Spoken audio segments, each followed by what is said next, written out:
take a few seconds behind. And now we're live, guys. Now we're live. Good morning, YouTube. Welcome back. It's a beautiful Saturday in Philadelphia. I think that this threat of snow is overblown. I don't think it's going to happen. He's angry now, I think. All I know is I don't He doesn't like when I talk about the weather. Well, no, Because maybe he's going to use this show in a month or two or three. No, we're not going to use the show. Okay. But what annoys me is we had that whole conversation about people getting tickets for not shoveling. Yes. And nobody got a ticket. Yeah. So it's Well, here's the thing. All right, so maybe you don't get a ticket. You didn't shovel because you're going to get a $25 ticket. You shovel because it's safer for your neighbors. And should one of those neighbors slip and fall on your property, they will most likely, in this day and age, sue you. And so you will lose perhaps money. Your insurance premiums for a house will go up. There's a lot of good reasons besides a $25 ticket to shovel your property. That's true. Because if I'm representing somebody, it will be far more painful than a $25 ticket. Well, but I'm like in Philly, you deal with the shared sidewalks, and Yes. that person doesn't care as much as I do. Right. And maybe this snowstorm, I might not care. Well, this is not going to be.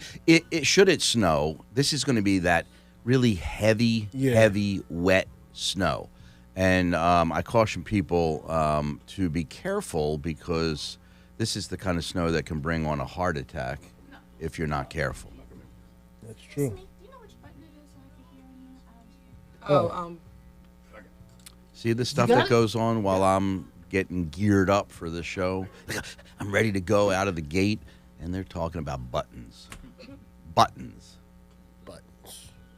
All right. No, but if you want So, today's show. I put some extra stories because I didn't think that you wanted to talk about workers' comp too much. So put in Okay. 2 extra. There's a landmark trial coming up.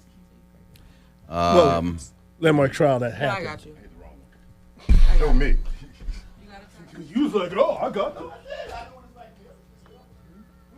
How many people does it take to press a button? Depends on whose button it is.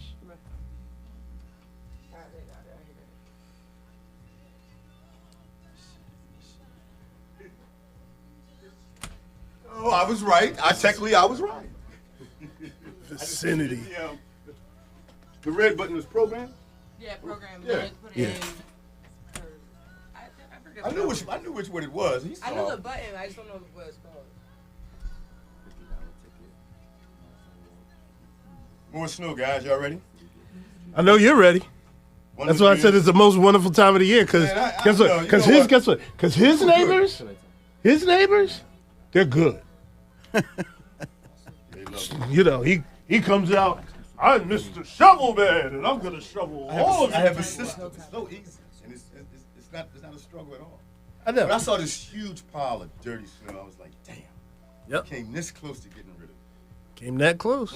Now you just gonna have clean snow on top of dirty snow. That's on top of trash. Right. You know what I mean? But So I don't see.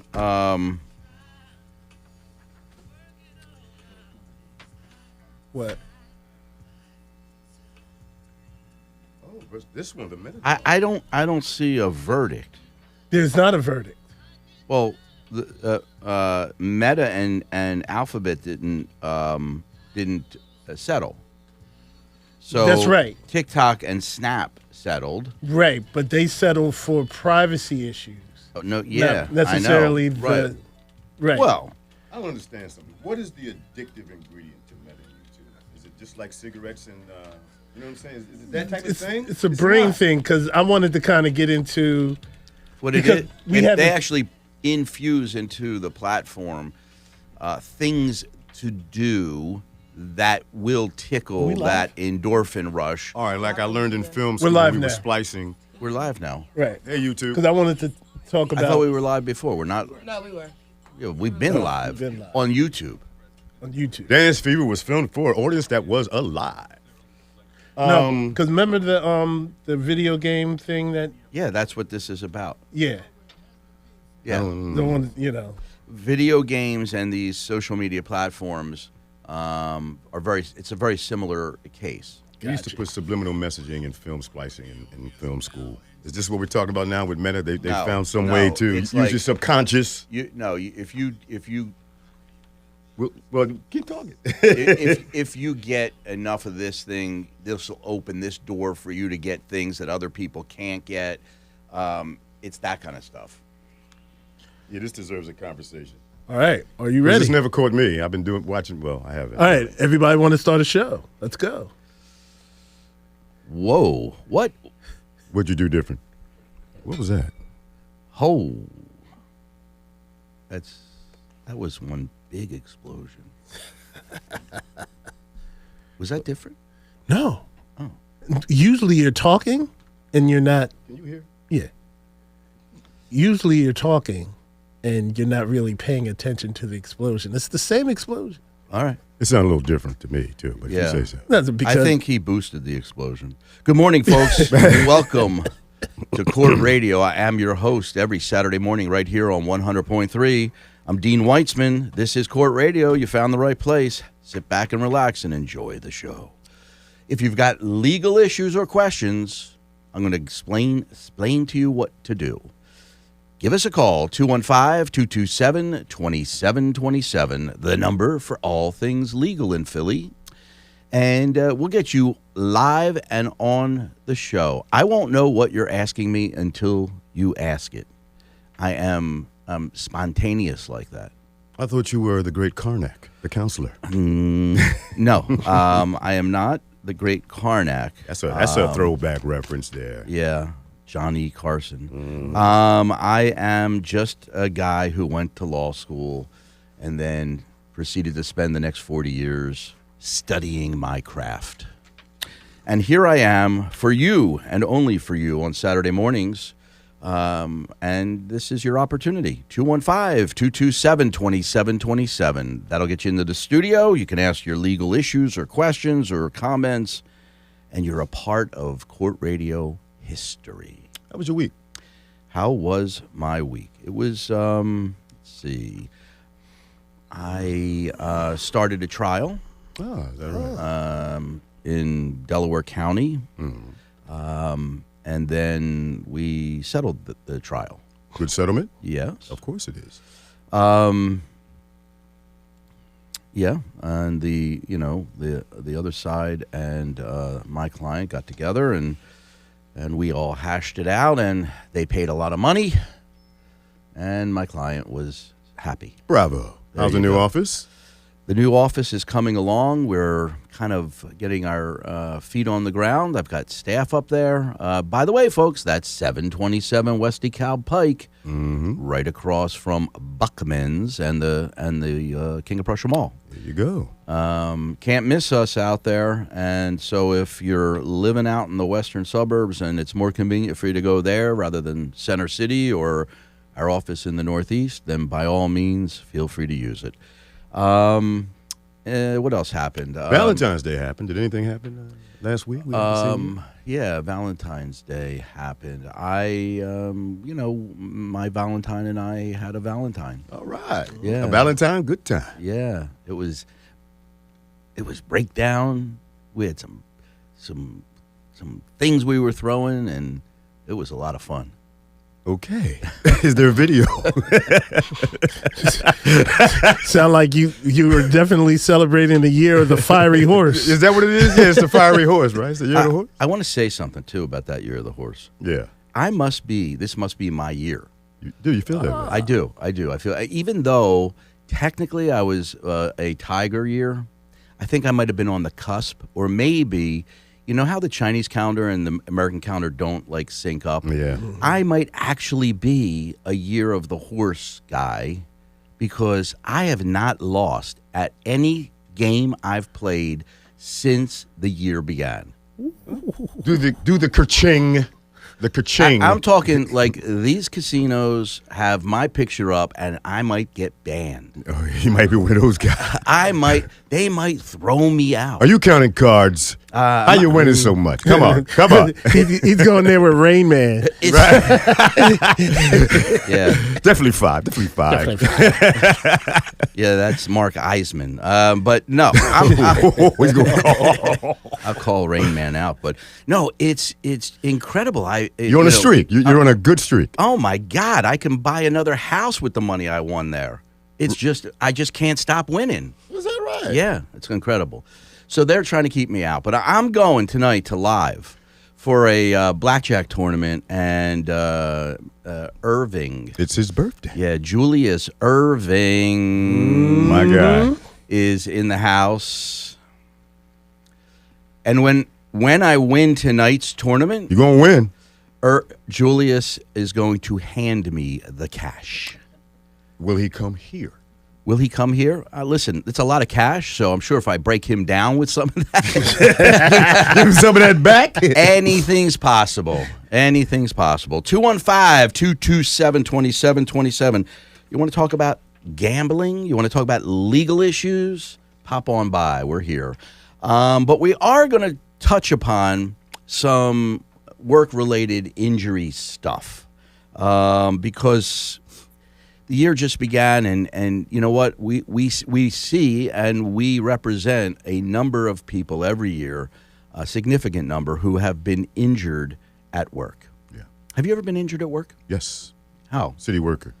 Something fell on me. Something fell on you. Okay. Well, It was a box or something. Yeah. do you know what the most common, excuse me, work injuries are?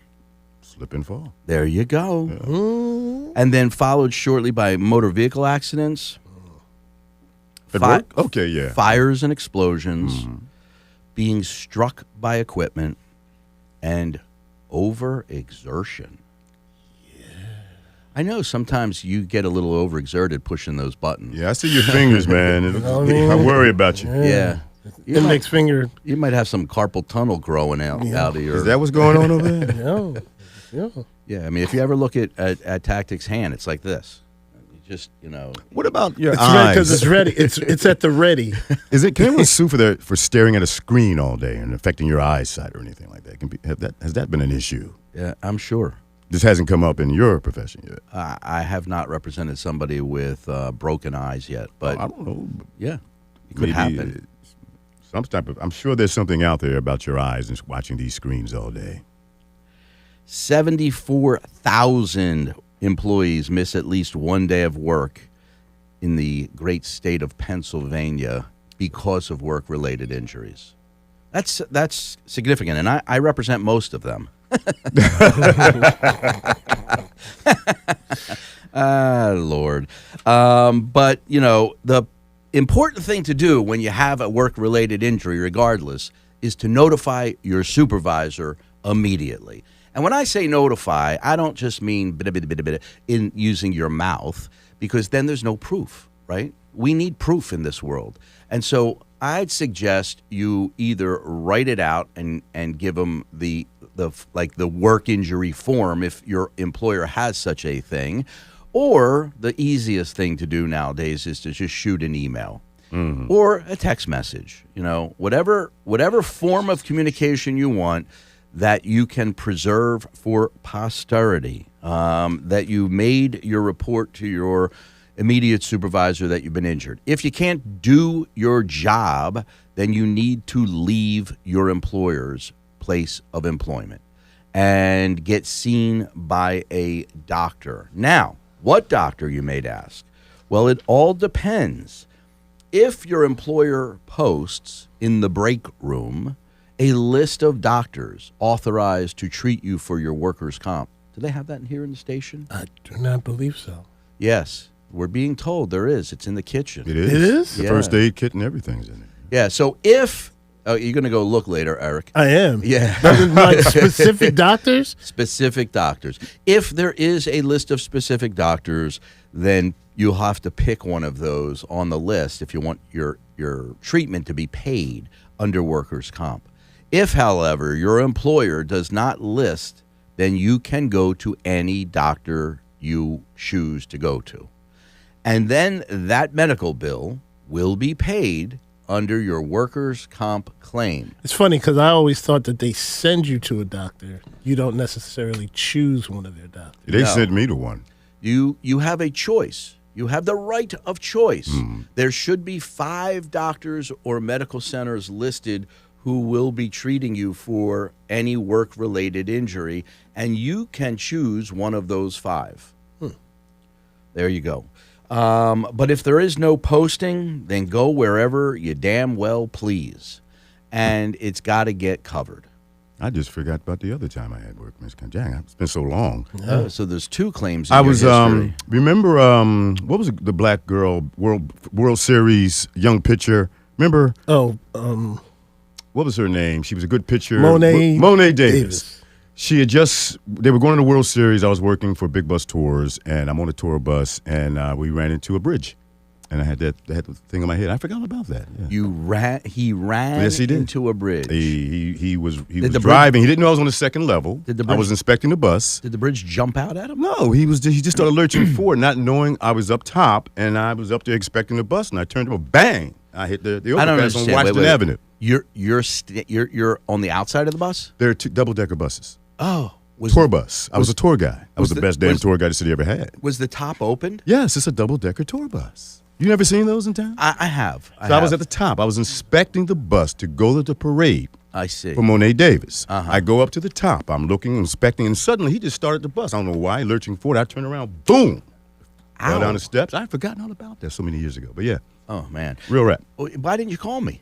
I didn't know you then. Now what would you do? I would have called you right away, of course. Okay. All right. What? I didn't know you then. That's how long ago it was. Well, yeah, that that explains a lot of things. I mean, cognitive issues More things than you know. for life. Yeah. I was brilliant before the accident. yeah, that's a brain injury. Yeah, it was. Yeah. I had to get stitches inside and out. That's a scar up here. Oh Lord. I should show you. I'll show you the photo Explain sometime. everything? Yeah. What? Doesn't that explain everything? It does. No, he just said He that. just said that. Yeah. But I'm talking like that could have.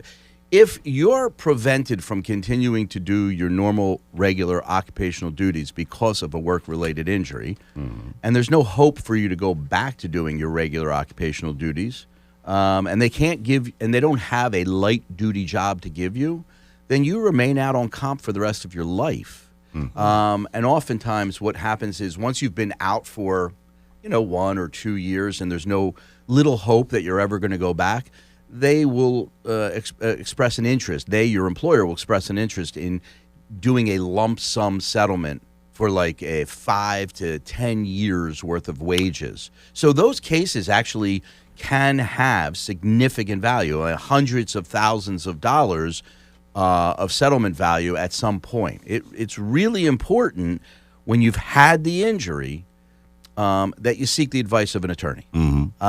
Even if you don't have to raise a claim right away, you want to consult with an attorney to make sure that your rights are protected. Go ahead. I just remember so much now. I got introduced to you because the attorney I used, right? We got a good settlement. And then I got introduced to you. He got ticked at me because I was going to work with and for you. He hasn't spoken to me since. Paul hasn't spoken to me since. Wow. Well, what does he want you to do? I mean, this is your It's line been a of long work, story. Yeah. This is a while ago. There are petty people in this world, and lawyers. Yeah, we got one in the White House. Lawyers aren't exempt from that. Let's talk to Joseph on line 2. Joseph, welcome Hey, to Court Joe. Radio, sir. Good morning, Dean and company. And I want to thank Sarah for taking this question because what you're talking about is exactly what my question is about. Would you explain to me and maybe to your audience what the appeal process is according to what Manuel just said about our president? How does the appeal process even work when something has preceded it that makes so much logical sense and so culturally accepted from both sides? Why appeal? So to your point as to pettiness, is there pettiness in the appeal process? And is this the case that we're seeing now in terms of the president's house? Well, some people can abuse the process. There's no doubt about that. And usually appellate cases take their time to work their way through the system. And so your case is heard by the district court. The judge makes a decision, and one side or the other doesn't like that decision. The first appeal is usually as of right. And what I mean by that is the court can't turn away the appeal. They have to take every appeal that comes their way and make a decision on the merits of that appeal. That process for normal human beings could be anywhere upwards of a couple years for so you can't stop the appeal necessarily, and it could tie things up for a couple years. Then the next level of appeal usually is to the Supreme Court. So it kind of works the same way, whether it's in state court or federal court. So you have your trial court decision, and then the trial court decision is appealed to the Superior Court. The Superior Court can't stop you from filing that appeal, and it could slow the process down by anywhere up to a couple years, thereabouts. Once the Superior Court renders a decision, then it can go to the Supreme Court of Pennsylvania, or in the federal system, it goes, from the appellate court to from the circuit court to the Supreme Court. And now the Supreme Court, either in the state or the federal government, doesn't have to hear the appeal. Even if it's a bona fide appeal, there's a good issue there. They don't have to take it. They take what they want to hear. What determines it, you think? That's a great question. I think, when I was in law school, what they said determined it is that it had to be a broad issue that affected a lot of people.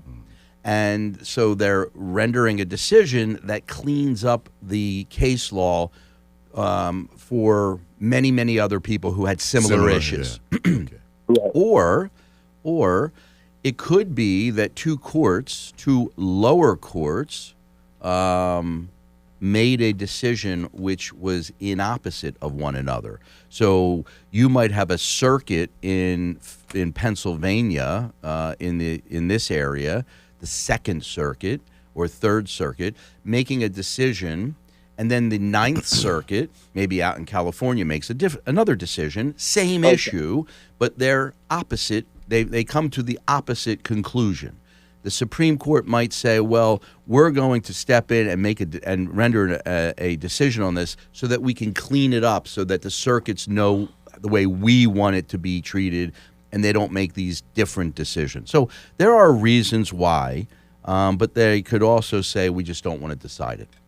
Now that just seems petty, because to the individual with the appeal, this is serious. This is life or death. Sometimes. It is. Yeah. And that's unfortunate. But if they had to hear every single appeal that people took, we only have one Supreme Court. There's only 9 justices, and they would never get through their docket. Yeah. So it's just not possible. But talking about the President's House and the slavery exhibit, and that's what Joe was talking about. And they said put it back, and he's a tinkerer. He never follows the like when they say, we're going to do away with this tariff. What does he do? He says, well, okay, that didn't work, so now I'm going to raise a 10% tariff on this different statute. And he just never goes away. He just keeps on coming, like the ever-ready bunny. Can I say something? You're a street guy. You're from the OC. Yes. Been around. Yes. You know what this is about. It's about the skim. The skim. That's what it is for this guy. Come on. Always about the skim. You think for him? Yes. He's getting a piece of the tariff all the time. It's Yeah. the whole thing. The guy runs everything like a mob boss. What did he say? Then the other countries aren't paying their fair share. What's the first thing he said? Come on, I'm telling you, that's what this is about. And distraction. Yeah. You know what I am? Tired. Same here. Tired. And so I just don't even want to hear about I'm him, with you. them, anything. Leave me alone. I'm tired. I like the old days when politicians did their thing behind closed doors. And you didn't hear about it And you every didn't day. hear about it every day. I got no time for this. And then, I want to also get into the social media litigation, so I'm going to jump off on this. It's like it's in your face all the time. Every time you open something up, you get popped up with these people that are fighting over this, like in the social media world. You've got your pro this and your anti that, and everybody, and they're so emotional, they're so involved, like they're going to benefit somehow, or their life is going to change because of this. It's ridiculous, folks. Get a life. But isn't this Get a hobby. by Don't choice? get off of social media. Get off of social media. They can't stop themselves. Can't. It's crazy. Whatever. Adelphia, line 1. Oh, Adelphia. Good morning. Good morning. Good morning. Good Morning. Hello. How everyone doing this morning? We're great, thank you. What's your legal question? Okay, I was calling in because I'm written off of the landlord. He don't want to do nothing. No, he insists on it's not right. It's not working in the house right. The front bedroom is a 2-bedroom home, single home, and the front bedroom is just cold in there. She don't want to put no gate up there on back of the backyard. It's like for safety. But she's claimed that license inspection says she don't have to put a gate up. So what I have to do is put a chair back at the door, which is not safe for me, but I got to have safety for myself in the home. And also, she don't want to, the basement wall is crumbling. It's like really crumbling, and I have to go down there and wash clothes, and I don't know what I'm breathing up. So every time I say something to her about this situation, it's like, she always saying that nothing wrong with the heating system. You don't have to put the gate up. She going to do the basement, but the basement never got done. And I wanted to know, if I can get any help, is someone I can call, or what must I do? Okay, so usually on landlord-tenant issues, habitability is the big issue. In other words, you're paying to live at that place, house, apartment, what have you, and there's an agreement that you're going to pay rent every month and that you're going to be able to live in a habitable place. environment, home? Yeah. And one thing that one thing to be habitable is to have the air conditioned, whether it's heat or air conditioned, whatever. To have it be livable. So you said, one of the things you said to me was there's no heat in the front bedroom. And so Right. I would say if you went out and bought a $5 thermometer and put it in the front bedroom and took a picture of it showing that the heat is on but the bedroom's 55 degrees or something, that would go a long way to proving that this joint ain't habitable. And then I would tell you, don't pay your rent. Stick your rent in an escrow account. You have said that before. Open up a bank account, titled rent for 21, South 30th Street, and deposit your money in there and tell the landlord they'll get the money when they fix the heat. Do And you tell the landlord, or you have to write Should something you out? write and something out? in writing. well, listen, I want to just make a preface here. When I say the word tell, it means communicate in a permanent fashion. I already started with the Right. workers' comp. You Email. gotta put it in an email, text message, or some form of permanent communication, so that if you're ever dragged into court over being evicted from that house, you get to hold up the bank account showing that the money's there and that they didn't, and then you hold up the picture of the thermometer showing that the house is too cold, and you prove your case. And so Yes. I think Adelphia, I like that name, but I'm always looking It's for the fill. Philadelphia. Actually, Anyway, Actually, it's Adelphia, Philadelphia. I think I've set No, you it's on the not. right path here. Some things make homes non-habitable, and to me, heat is one of them.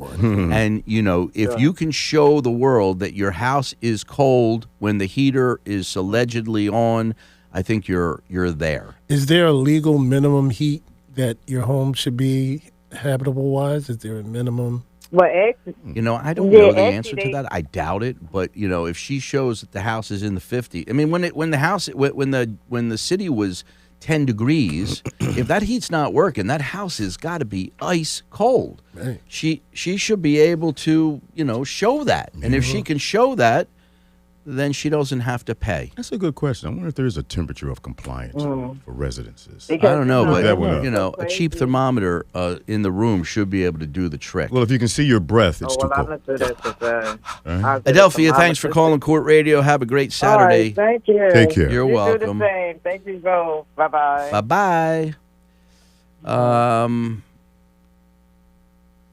Can't read the name. Oh, it's the question. Yeah, That's yeah. a good one. It's Bill the Squatter. Line 2. What? Yo, Bill. Welcome to Core Radio. Hey, good morning, gentlemen. Hello. Good morning. Bill, how you doing? Happy snow day, too, tomorrow. No, not happy. Not happy. You tired of the snow yet, Bill? Hey, Bill, you tired of the snow? Look, if I had the money, I would be in Florida. Yeah, if I had Okay. the yeah. Okay. I don't All know. right, so that- I have the money. I'm not sure I want to go to Florida. Where would you want? Yeah, Would you want I to go don't like the anywhere? politics down there, but I do Yeah. like the heat. Let's put it like that. Yeah. All I right. don't know. Maybe I go to North Carolina. Even they've been having snow days. Yeah, man. Yeah, but not like us. Or Let's maybe go to Vegas. No. Let's go to Vegas, Mr. Windstreak. Yeah, there it is. There it Go is. ahead. Go to the desert. There it is. throw the bones in the There desert. you go. All right, Bill. Sorry, we're sidetracking you here. What's going on? All right. I was listening to a program earlier, and the sheriff was on there stating how landlords and evictions work. One thing she didn't state is that once you get someone out of your house after paying 2 years or so much money to the court system and get them out of your house if they're a squatter, did you know that the city of Philadelphia holds that the owner of the house responsible for any utilities that the squatter? Yeah, you know why? I think here's the theory.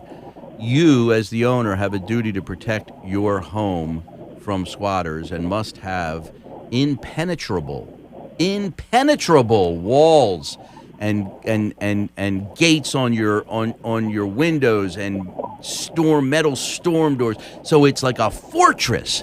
And if somebody gets in, you were negligent. You didn't protect your property properly, and therefore the consequences of that are you have to pay the electric bill. And it's also very easy to just put the lien against the property and not necessarily against the squatter who probably has no income. But I'll bet, Bill, if you had a good lawyer, you could negotiate your way out of that, or like let's say you had a $50,000 electric bill for 2 years worth of they were just burning the midnight oil. I would call a lawyer and pay him a few grand, and I'd have him negotiate you out. On the other hand, if the bill's like, I don't know, $2,000, say, well, then forget that idea. It's going to cost you more to hire a lawyer. So you, Bill, have to become your own lawyer and negotiate with PICO and get it knocked down. But, I'm looking at Manuel. He's giving me the eyes like, why do I have to do that? Well, I've been through this. Oh, you have? It was on Fox News years ago. It was a big deal. Cody Anderson's house, Kearney Anderson's house was taken over by a squatter. And the way they did it was the squatter had everything in his name. He was mailing letters to himself using that address and billing himself. And it looked as if he was the owner. And it took a while to get that guy out of that house. Yeah. Well, but did he have to pay the electric bills? I really don't remember that part, but it was in his name. Yeah. It's not easy to get squatters out. My Yeah, it advice isn't. is you walk in as a landlord, you walk in with $1,000 or $2,000 and you hold that up and you say, Get out. Get out now. And if you get out today, all your stuff, this is yours. Cash for keys. Yes. You can invite somebody in your house. If they refuse to leave, you can't get them out. They can squat that way too. It's got to be more than 72 hours. Is that what it is? Yeah. Okay. So I would suggest, calling the police and telling them they've only been here for dinner. Okay. They're only here for dinner and they won't leave. They won't leave. Get them out. Yeah. yeah. 215. I Go ahead. I tried that, and the police told me that they would lock me up if I didn't go through the right procedures. Because they had been there more than 72 hours. That's right. And therefore, they got ownership interest as squatters. I feel your pain, Bill. I feel your pain. Have a great Saturday, and I'm sorry about your squatting situation. But like I said, sometimes it's cash for keys, and they'll move on. And then you have to bring in the storm door guys and the window bar guys, and you got to lock that place down, and so nobody can get in. All right, have a great Saturday, Billy. 215-227-2727. We'll be back in 2 minutes after this short break. Oh, my people on YouTube. You hear this? What? Can you please lower that? You don't know where it is? He's known. He's supposed to. Do you see the blood coming out? My blood coming out of the ears? My Lord. You never turned it down for him? It's like, man, just be like, well, we're going to do a show. That's the guy. Uh-huh. This is a story. Yeah. Manuel Glenn. Who's the resident? Who's that guy? That's the squatter. Winfield resident Manuel Glenn was walking his dog Like down a listed doctor. What happened? I knew it was in there, too. But I was like, I don't think there's an actual list. I've been through that. That was a pain in the ass. And Kearney had just died. Carly et al. Anything happening on our YouTube feed? Folks, good morning and welcome back. Yeah, the only real question we got was what your zodiac sign was. My zodiac sign is Capricorn. Yeah. Born January the 8th. January the 8th. Me and Elvis and a few other good souls on that day. Viva Las Vegas. And, yeah. Elvis and Dee. And I am 100% a Capricorn. Whatever that means, I am it. Dean has left the building. And he's taking all of our money. You're Danny Ocean now, Dean. They don't want to see me over there at Valley Forge anymore. Nope. Keenan, go to Winfield. Kearney Anderson. Yeah. Squatter. We are live on Sean YouTube. Yes, Sam's. we It's are. too late. That's too late. That's too late. Got you now, buddy. Here he is. Oh, my Sean goodness. Sam's Here he in the is. building. I just want to get a hug. All right, come on. You know what I mean? You know what I See mean? you. You're gonna say I Hey, like Jack, that. you never hugs us. Oh, thank Oh, you. I like that whole. Well, oh, I you like know- that. it's too I late tried to now, hug man. you yesterday. No, and, man. Guess what? It's the difference between him. It's the money Yeah, that's difference. what. Yeah. We only bring a little bit. We don't bring it. It's, I see you every day. Yeah, he only shows up Hold on, here sit once over in a here. while. Sit back on. That's because Special. he's back. been feeling ignored.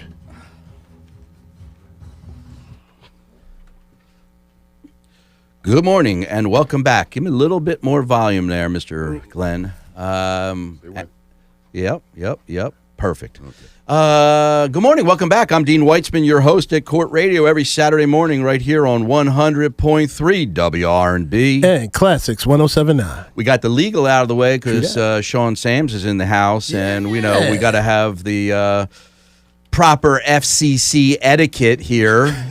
We don't want him getting tagged for some nasty thing that I say on the It's air. okay. You'll pay for it. Listen, if Mr. Winstreak. Mr. Winstreak. I can buy another house with all I've been winning. It's like, I just want so much money. Flim, florin, flam, flim, florin. I can't lose. I'm telling you, it's the year of the horse. I'm gonna take the doctor down. I cannot lose. Yeah. Fiery horse. Yeah, Yeah, you just say fiery horse. Fiery horse. Dr. J is going to hand me a bag full of cash tonight. Make sure you get a photo of that. Oh, but for sure. Yeah, I'm putting them, and then we're going to jump right into whatever I'm driving down there. Because of the snow, I'd probably be the Lambo, the Urus. What? Yeah, the Urus. Which one? That's not the 4-wheel drive. Yeah, it's. Oh, the, you said Lamb. Oh, all right. yeah, the Lamb. Not the I think the Lambo. Mercedes thing is the one. That one. Well, that's better. The G-Wagon's probably better. G-Wagon, but, yeah. But I don't know. I'm going to take the red Lambo down there. And hope that the Red. snow does not come until I leave the building. This is tonight, right? 215-227-2727. The number for all things legal in Philly. Yes, it's tonight. Okay. I will be at live tonight. Tonight? And, yeah. Remember to say happy birthday. I will. All right, let's talk to Joe on line one. Is Joe calling back again? No, different one. Different Joe. Hey, Joe, welcome to Court Radio. Good morning. Can you hear me? I can hear you loud and clear. Thank you. I appreciate you taking my telephone call. So, my wife and I purchased a cemetery plot in Lehigh County when our son passed away some 30 years ago. And we've since been divorced. And the only thing that wasn't resolved in the divorce decree was the cemetery plot. And I'm just wondering, how do I get out of that that deed? How do I get transferred off the deed, or what's the process for me to resolve it? Because I'm sure it's going to come up sometime in the future, and I don't want any issues with my current children in regards to that piece of property that my ex-wife and I have, in our joint names. So I'm just trying to get out of it. Such an interesting question. Such an interesting question. And one I haven't faced yet. No? The burial plot fight. Do you want to be buried there, Joe? No, I live in a different county. I will have no need for that. My current wife and I will have no need for that plot. Do you know how to get in touch with your ex? Yes and no, but I can if I have to. Okay. All right. Well, we're getting somewhere. So why don't you just give her a call or get word to her that you have this deed with both your names and that you want to gift it to her? You want to gift her this plot so that she can be buried there, I presume, next to her son, right? This was your child. And maybe she says, "Oh, thank you, honey. That was so sweet of you." And that doesn't sound like her. Okay, well, all right. Well, maybe she says, "You son of a." No, but however she reacts. But the bottom line is that she may just say, "Fine, I'll take it. I want to be buried there." And then you can give the cemetery a call, and they'll probably help you get her off the deed and put it in her name only. It has some value, and you don't want to use it. You're going to gift it to her. I think that makes a lot of sense. And I think, not a lot of people, Joe, this is the compliment I'm going to give you, not a lot of people think about cemetery plots at this point. And but it could be a sticky mess. It could be a sticky mess if you should pass, and then there's this dispute. So, I think you can clean that up, Joe. Give her a call or get word to her that you want to gift her this. That's an excellent idea. All right, Joseph, take care. I didn't think of that. That's an excellent idea. Well, that's Thank why, you so much. Joe, you call Court Radio, bro, and we have all the good ideas. In fact, we have a good idea every Saturday, don't we? Pretty much. Yeah. Really. And we've been doing this for like 15 years, maybe more. So that's a lot of strung together good ideas. Folks, we'll be giving you a good idea next week too. Joe, thanks for being a part of our show today, sir, and have a great Saturday. You too. Thank you. Stay safe out there. I never thought about that. Married couples, funeral lots and plots, and then they get a divorce. Like, wait a second, I don't want to be with you through eternity now. Oh, yeah. Let's switch this up. Yeah. I never thought about that. All right, let's talk to Michael on line 2. Michael, welcome to Court Radio. Hey, how's it going there, guys? Good. What did you do, Mike? What's your issue? So about a year ago, I'm in college right now, and I'm in a fraternity, so go up to a lot of fun. And about a year ago, I was out partying with my friends and was pretty drunk to the point of like not really being coherent, and I was arrested for pissing in a park. Now it wasn't like a playground; it was like a field park with like a bench and and it was where some of our buddies were hanging out. and I walked away to go urinate. Cops came and saw people loitering around the park, and all my buds were able to pretty much run away. And I got arrested and charged with an indecent exposure charge. Ooh, And I had to go to court. That's a sex heard of that, offense. yeah. You know, it's classified as a sex offense. Lewd yeah. and indecent exposure. Yeah. Showing your I'm pee-pee very to the grateful that to the public. They did not make me register on any kind of thing. That's real. But they in the court, the basic issue and why there was 6 or 7 different appearances was because they couldn't figure out if I was actually there to with my friends, if I was making up a story, Right. or if I was there for something deviant, and that was what the prosecution was arguing. And it was determined that I would do 4 years of probation, no jail time, but they wanted to make me do a polygraph test to determine if my story was true or if there was anything deviant in my life. And during that time, while scheduling the polygraph after getting out probation, they told me I was not allowed to have any contact with minors. I have 2 children, and they pretty much made me move out of my house and go get a single apartment.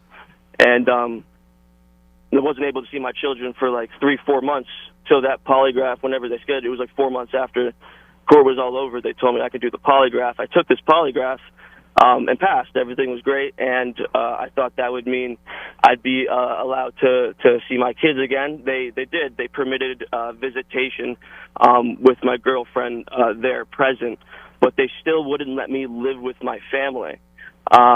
They said that because they don't know what can happen after the polygraph, they're now going to wait another 6 months to do a follow-up. What a crazy story. Let me ask you something, Michael, because the first thing that comes to mind is, were you represented in that criminal hearing by an attorney? I don't have really money. I had the one appointed to you. It's called a public defender. And in what county was that? Northampton. Yeah. Oof. They're a little bizarre in Northampton County. I don't think that would have happened in Philly. But here's the question. I'm just thinking as an attorney, if I'm coming in to defend you, I would bring in all your buddies that were in that park running around like lunatics, drunk, to say that. And At least one of them. Yeah. Well, I'd probably bring in more than one. I'd overdo it. I met my lawyer the day of court. I didn't know where he was, actually. He just he popped in and asked me 2 or 3 questions, and then we went up and talked to the judge. Yeah, this is a perfect example of what not to do, because the consequences for criminal charges are far-reaching, and you just never really fully understand, I don't think, what you're doing. Yeah. Oh, look at that. Same thing. Yep. How long ago was that? About 10 years ago. Yeah, Doug Overton, a former star guard at LaSalle who went on to play in the NBA for the Sixers, was charged with indecent exposure by Lower Merion. Exact same thing. For peeing in public. Yeah, so, you, Michael, aren't thinking of all the consequences of what's going to happen if you plead guilty, and here you are living these consequences, and you really didn't have great representation if the attorney didn't explain all the things that could happen to you.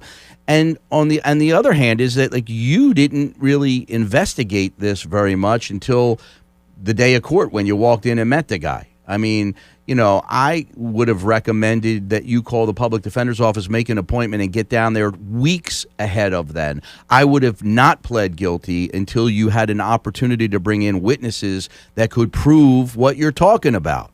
But none of that happened, I presume. The finding of guilt occurred by agreement. And now these are the... I definitely underestimated the entire ordeal going into it. So, listen, I hate to say it, but you're a good example for other people listening today. what not to do. Like, you need to be represented by counsel. And even if it is the public defender, you need to make them do their job and get in there and meet with them and, give them lists of witnesses, make sure your witnesses show up for court that day, et cetera, et cetera, et cetera. Right now, the question would be, well, do you have, an attorney to represent you in the domestic relations field? What I've been doing now is I've been saving up a bit of money, and I'm trying to get an attorney to maybe go into court to modify or talk about this again and argue my case better, because it seemed really swift, all of the sentencing and judgment, and it's a nightmare. I don't know. It's a nightmare. Yeah. And the nightmare's not over yet. And but one good thing I could tell you is that custody agreements and orders are always modifiable. And so changes in circumstances, information that the court didn't have the first time around, whatever the case may be, you can get yourself back in front of that court with competent representation and get this thing, undone. So good luck with that, Michael. If this is out in Northampton County, or are the kids and you living somewhere else?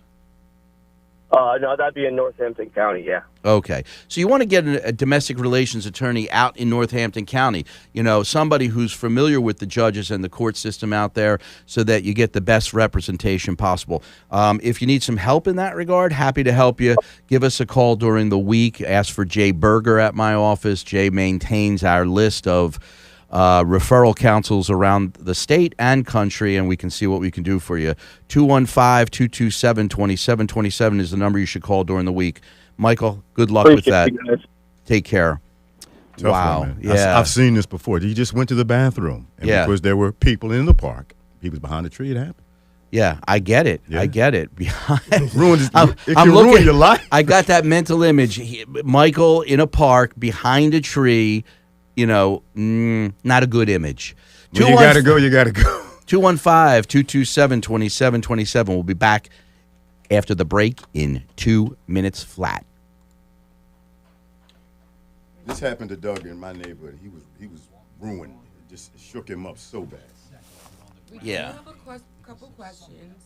First question is, a friend of mine was rear-ended. His license was suspended in New Jersey, and no one will represent him. Is that normal? Okay, there's more to that story probably, and having probably to do with insurance. So if you're driving a vehicle and you don't have a license, some of these policies have specific language that denies you coverage. So now you don't have any medical coverage, because medical coverage is always paid by the vehicle you're in. And because New Jersey, Pennsylvania, Delaware, we're all no-fault states. So regardless of who's at fault, your medical coverage is provided by the vehicle you're in. Well, if that vehicle's insurance disclaims coverage because you're driving without a license, then you may not have the medical coverage portion of your policy. If you're the owner, of that vehicle, then you may also be considered verbal threshold or limited tort and need to show a serious and permanent injury. And as I'm, explaining this, what I'm trying to show you is that it isn't simply that he didn't have a license. There were legal impediments to him bringing a bodily injury claim and higher standards that he has to show in order to collect. And so the attorney makes if that same guy who was in the accident, didn't have a license, was rear-ended, and God forbid he was a paraplegic because of that accident, he would get representation, 100%. It's because it's a crappy case, and made all the more crappy because he's driving without a license, that he's probably having a hard time finding a lawyer. We have one more, but we'll ask it after. We have one more, YouTube, but we will ask it in our post-show.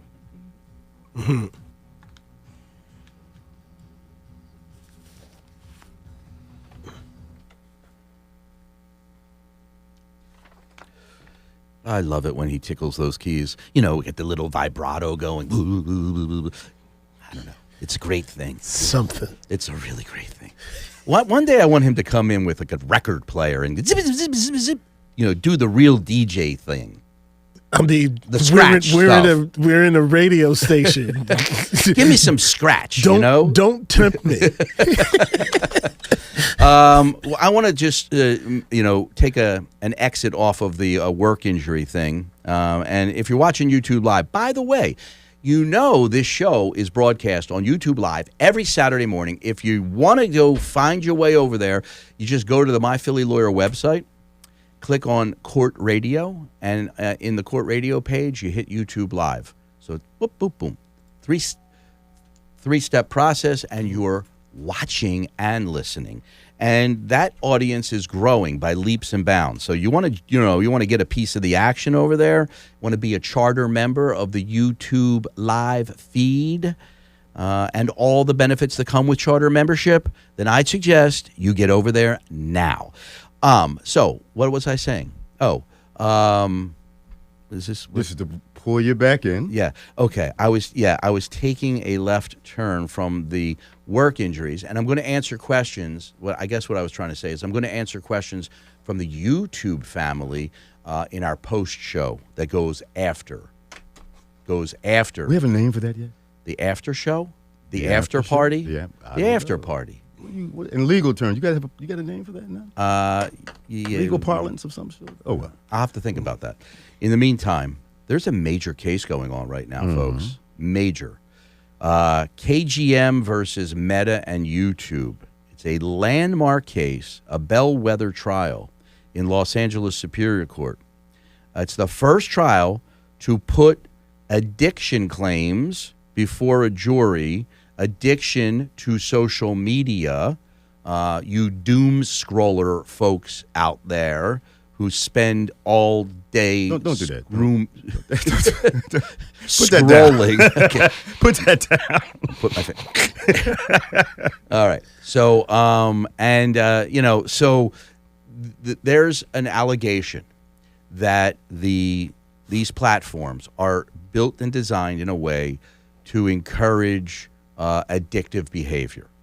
And this addictive behavior can lead to and allegedly has led to depression, anxiety, all the way up to and including attempts at suicide. And it's kind of there's two groups of cases moving forward right now. One is the social media platforms like YouTube and TikTok and Snap. And then there's the video game platforms. And actually, My Philly Lawyer represents a young man who has a claim against the video game manufacturers. He was exposed to these games as a very young person, less than 10, got hooked on them and could not stop and has attempted to take his own life. It's a serious issue. There weren't warnings. Now we're talking about having warnings on these games, age warnings, and also how much time you should spend in a given day playing them. And so parents are more informed today than they were, let's say, 10 years ago. And so we're moving in that direction. And I saw your eyes, you, Mr. Glenn. What's that? As he's doing social media. I saw your eyes just flicker up like you might not have believed that this is a bona fide thing. It's hard for me because ultimately you decide to do this, first off. Well, yes and no. This is a choice. I mean, you can say that about a lot of it. Yeah, I know. You could say that about cigarettes. Mm-hmm. There was a lot of litigation over that. I know, nicotine. They put products in cigarettes to make it super addictive. They knew what they were doing would get you and keep you and prevent you from getting rid of it because you had very little ability to break that cycle. And so it worked for that. You're telling me you don't think it's going to work for this? Well, I'm wondering if I told you they put things in the game to make it more addictive. They knew that. Well, then I agree. Yeah. That they were going to add elements to this game to make it super addictive for a 10-year-old. How do you prove that? Right, and that's the big thing. But a how do you 10-year-old. prove that? What scientists, what analytics, what data, what scientific, There whatever? there is that. There is that proof. There is that. So if you're the attorney on the case, that's what you're looking for, correct? Yes. All right. I am looking for good science and good studies to establish the connection between the elements they knowingly added and the result, the cause. So I have to see that cause and effect in the client. And you know what? Here's the deal. TikTok and Snap reached settlements in that case. And I don't believe they reached settlements because they thought they were going to win. They reached settlements because they didn't want the public to know the things, the nasty, dirty little things they've been doing. So it was a settlement behind closed door. It wasn't public. I got to tell you that most of my settlements are, protected by privacy and confidentiality provisions, and my clients have to sign those in order to get paid. Non-disclosures. Yeah. Indeed. How do you feel about that in your profession? I think if there's an element to what we do that makes the world a safer place, then that is diminished by our inability to show people what it is like that they paid gazillions of dollars. So what it does is it forces certain cases to go to court and to actually get litigated. This KGM case, while TikTok and Snap reached settlements, and they might have been, in this particular case, they may have been the smaller defendants. The bigger defendants, like Instagram, Facebook, and YouTube, are not settled, and they will go to a jury, and they're moving along in that direction. And I think like 1,600 cases are pending. More than that, like 2,300. 2,300. Wow. Yeah. And I have, like I said, my Philly lawyer actually has one of those 2,300 cases in the multi-district litigation.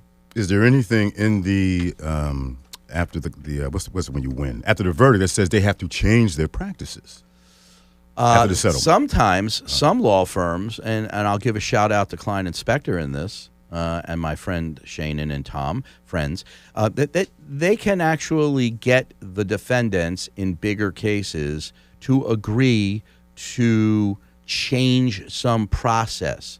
Back in the day, Ford had to change the way they manufactured the Pinto. I remember that. Right? There was a $5, little thingamajig that made it safer, and they didn't want to put that in, or 5 cents, I think it was 5 cents. Talking 30-some years ago. And they had to then start using that thing that they didn't want to put in after that. So yes, civil litigation makes our world safer. There's no doubt about that. Right. But it's impaired in some ways by this new influx of confidentiality. And that's a sad state of affairs, but is what it is, as I say. In any event, we're kind of running out of time. And I want to thank everybody who called in today and those who are still on the line. Unfortunately, we're running out of time. But if you want to pose a question, poser, go over to YouTube Live, and I'll be there right after this show. Have a great day, guys, and see you next Saturday, same time, same place. Take care. Well, we got a digital squad over there, but we can handle anything you throw at us. Look at that team of. Can we get them on camera? How come we never see that squad? They don't move that quickly. They don't move that quickly. We got to see the squad over here. Okay. I see, Dean. That what disturbs me about this. You ultimately choose to do this. You play these games, and A then 10-year-old, you not a get sucked 10-year-old. in. 10-year-old, 8-year-old. Well, that's used as his babysitter. His parent, all right, go play your game, and I see that all the time. I get that part, but if there's a settlement and the case is resolved, it sounds to me like you're saying quietly, all right, yeah, you get your money, but we're going to keep doing what we're doing. No one's making us stop this algorithm, stop this pattern we've been doing. But it just continues. Yeah, but the one thing that... What we hope happens is that's not true. That as a result, like I said, sometimes in bigger cases, it can affect change. And one of the changes that can be affected is at the very least to put warnings on boxes. Disclaimers? Warnings that this is an addictive game and that you should limit play to, X amount of minutes a day and no more. Then, if, a parent sees that very clearly and allows their child to go beyond that, then it would become a more bona fide concern of yours. But that wasn't there then. And these kids aren't 8 now, they're 18. And they've been going through it for the last 10 years. And it doesn't affect everybody that way, but there's a significant percentage of these kids who are affected by it. Is the same process used with video gambling? Video gambling. Gaming. Video, like you mean like casino The game? poppy stores got them. The casino games. Oh, you talking about skill games?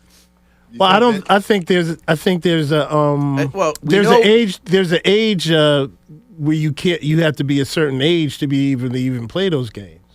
I don't know that that's being highly regulated. Yeah, though, but I hear you. Listen, we know. I'm Dean, and I'm a gambling addict.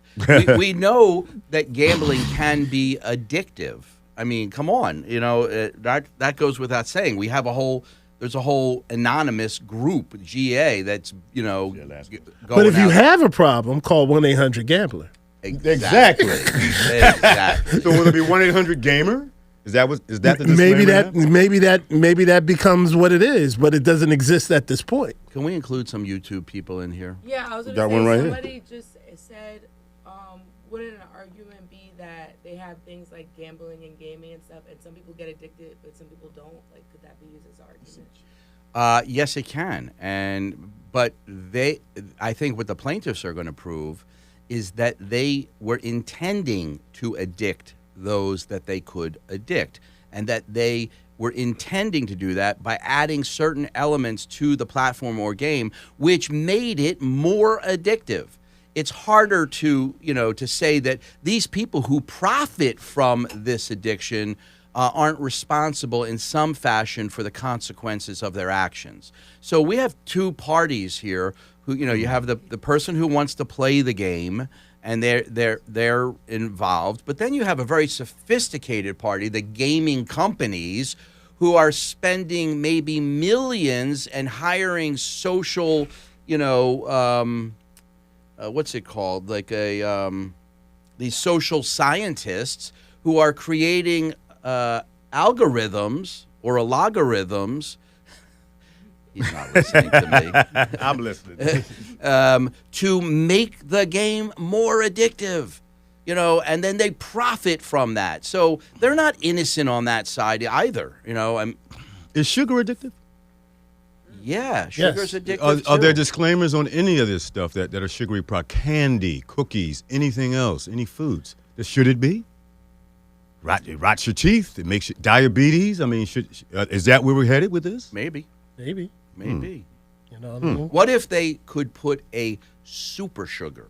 Like you take one taste of this, it's like crack. It's like the sugar. Yeah, I was going to say they have it's called crack. Well, okay, but I'm talking from that. What if there was such a thing that they could put and they could put that in, or they could put the regular in, but they go, hey, let's put this in because knowingly do. Yeah, this will really get them. They won't be able to stop. We'll be able to move from 3% of the population being addicted to sugar to 10%, and we'll make bazillions of dollars more. So put that stuff in. Would that be okay with you, Mr. It's always a choice? Is it harmful to your health?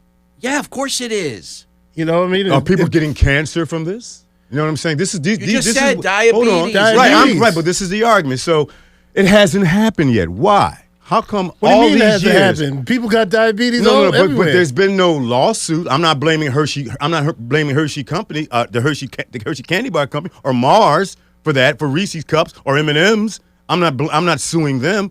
But it sounds like I have a case, right? If I'm addicted to sugar or candy, no. Okay. I mean, they put it in there because they know you like sugar, right?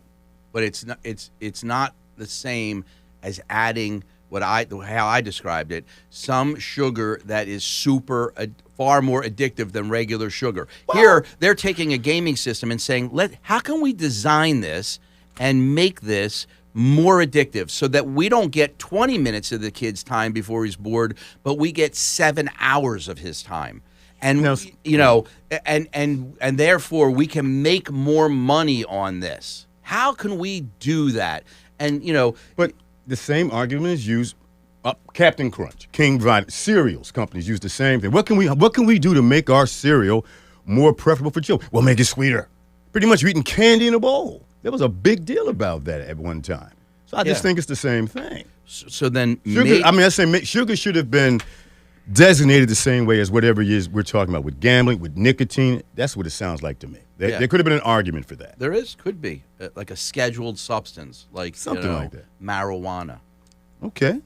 The only state we're surrounded by legalized marijuana. We're the last one. We don't legalize. Took them off. I know. But I'm not distracted, Mr. Epstein. I'm back on course. All right, Mr. Trump. Well, the good news is your man RFK Jr. is expecting to tackle that issue. With the sugar thing. Any other issues, questions or comments sugar from and processed our YouTube foods, family? We got one Dean personal question. They wanted to know your thoughts on the most difficult part of law school for most students. That's your buddy. I don't know who that is, but Yes, you do. no, that's not. I don't think that's Chris. No? Chris asks crazy questions. That's not a crazy question. That's a real question. No, I didn't say it's not a good question, but Chris asks questions about burning cats. Right. Okay. Yeah, no Chris today? No. Oh. Okay. For me, okay, so I go to law school. It's 1984. And I had cruised through high school and college doing no work, being just totally irresponsible. Well, not irresponsible, but I was like working 40 hours a week and going to college, and also had a little side hustle where I was, training people in CPR and going out to businesses. So I was doing it all, and so I wasn't paying a whole lot of attention to Psych 101 at Weiss Hall in Temple. But I still got through, and then took the LSATs and got into law school. But when I got to law school, I wasn't surrounded by those same people that I was surrounded by in high school and in college, which were, the normal population. I was surrounded by really, really smart people who were really, really driven, and I was scared to death. And I had never read the way you need to read as a 1L. I was reading like 200-300 pages of these arcane cases from the 18 and 1700s, and I had to organize myself, and I had to stay on top of that work. And so I had to learn how to be really a good worker. My first year was horribly difficult, but I remember my first year I got 7 distinguished classroom performances. Your professor picks the guy or girl in the class who's posed the best questions and answered the best questions all year long, and I got that not once but like 7 times. Nice. But I really didn't know how to study, and I didn't know how to take these essay tests, and I needed to learn all of that in my first year, and it was a lot of work. But once you get through the first year, the second year is a lot more work, but if you got your system down, you can grind through it. And then the third year is a piece of cake, So there you go. Good luck in your second semester of law school, whoever that was. Remember the paper chase? I remember the paper chase. And so you remember that movie? Turns out Chris is here. He changed his username. I told you it was him. I knew it was him. And he said the after show should be called The Closing Arguments. Good job, Chris. That's going to cost me money, Yeah. or at least a cigar. I mean, That's not bad. yeah. I like that. My cigar cutter, closing argument. There you go. There you go. All right, we're out of here, folks. I want to tell you, we'll see you next Saturday. Same time, same place. Love you. See you. Bye. I knew that was Chris.